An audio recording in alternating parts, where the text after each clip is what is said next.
Dit is vir die lidmate van ons kerk uiters belangrik dat ons met mekaar in gesprek sal bly. Ons het die afgelope tyd te doen gekry met verskeie perspektiewe op verskeie sake. En ongeag die feit dat ons van mekaar verskil, moet ons mekaar binne die ruimte van ons kerkorde, dit wat ons as lidmate met mekaar ooreengekom het, kan akkommodeer.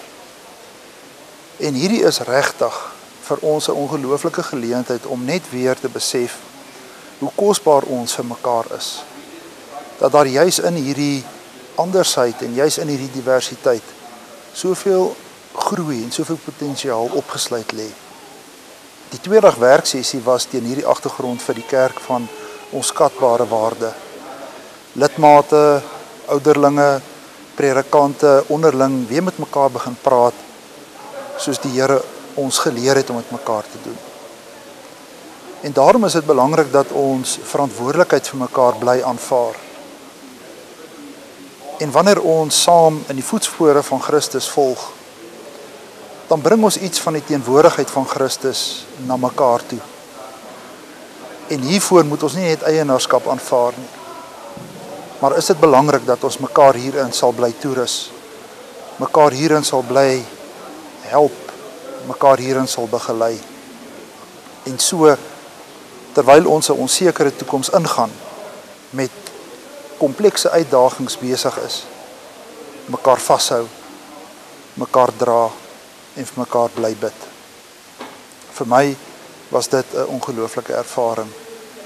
En ek sê dankie vir die kerk en vir elke lidmaat, vir elke afgevaardige wat saam met my daardie ervaring moontlik kon maak.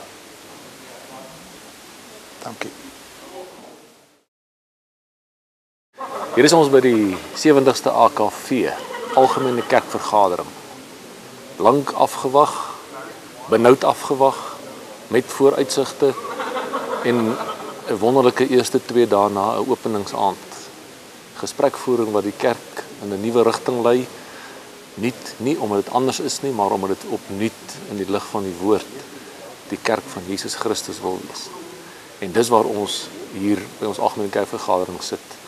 Wat ons as nie verkose kommissie, ek as die skriba daarvan, vir die as gemeentes, as lidmate, as kerk van Jesus Christus wil sê, ons gaan saam vorentoe. Ons het 'n stuk seer agter die blad, ons het 'n stuk van hartseer van verlies van lidmate, en dit wil ons graag op 'n manier regstel. Ons wil ons besluite wat ons hier neem, so neem om niemand uit te sluit wat nie in die kerk wil wees nie.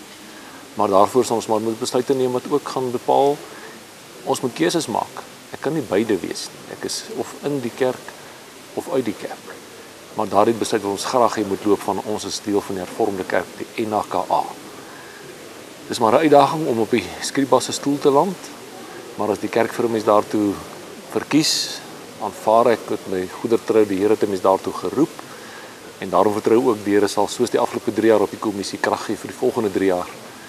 En broers en susters, geliefdes lidmate van ons kerk, ons het die wonderlike voorreg om in 'n kerk te behoort wat sy wortels het in die geloof in Jesus Christus. En daarom gaan ons ook groei in daardie krag, gebou op die fondament, die kruis, die verlossing in ons Here en Heiland. Kom ons vat mekaar se hande, ons gaan ook nog foute maak waarskynlik, maar nog meer gaan ons sê, in Christus is ons vergewe en daarom kan ons lewe. Ons wil graag vir u as kommissie sê, kom ons werk saam, kom ons dien saam, kom ons aanbid met vreugde en met oorgawe. Ons groet u en ons hoop om u te sien wanneer die geleentheid hom so voordoen. Groete. Die Algemene Kerkvergadering is iets buitengewoons en besonders om hierdie gesprek te voer met medegelowiges en lidmate van die kerk. Dit is 'n besondere geleentheid om te hoor hoe mense geloofstaal praat, om te praat oor hulle geloof in die Here, hoe hulle glo dat die kerk 'n toekoms het en die energie wat losgekom het in hierdie gesprekke. Die eerste 2 dae was 'n besondere belewenis. Dit was die eerste vir die hervormde kerk gewees, deurdat afgevaardigdes by die Algemene Kerkvergadering om tafels gesit het en met mekaar in gesprek kom tree, predikante en ouderlinge van verskillende gemeentes het met mekaar gepraat oor hoe hulle die geloof en hoe hulle die kerk beleef. En dit is vir ons baie belangrik dat die geloofsgesprek sal voortgaan, want dit kan nie by die algemene kerkvergadering ophou nie. Dit moet na elke gemeente toe gaan. Gemeentes moet met mekaar praat, gemeentelede moet met mekaar praat oor hulle geloof in Jesus Christus. Ons roeping in die wêreld. Wat is die kerk? Wie is die kerk in verhouding met God? Wat is ons roeping? Dit is die dinge wat belangrik is. Wat vir my persoonlik baie belangrik is en naby aan die hart lê, is die feit dat ons baie klein gemeentes in die kerk het.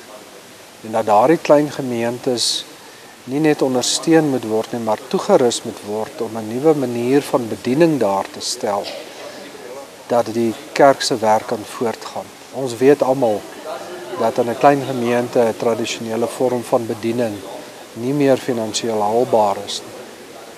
Maar dit is nie die einde van die wêreld nie. Reg oor die wêreld is dit baie duidelik dat klein gemeentes nie ontdek word, dat dit die krag is van die kerk, dat dit die plekke is waar daar groei is, en daardie toerusting en begeleiding van lidmate om in hulle gemeentes, al is dit 30 lidmate op 'n klein dorpie iewers, daardie 30 lidmate is kerk.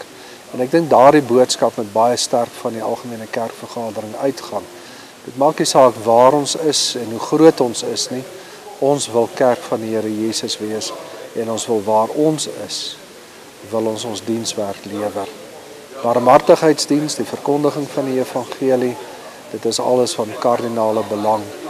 En met daardie visie, daardie toekomsgerigtheid wil ons graag vorentoe gaan.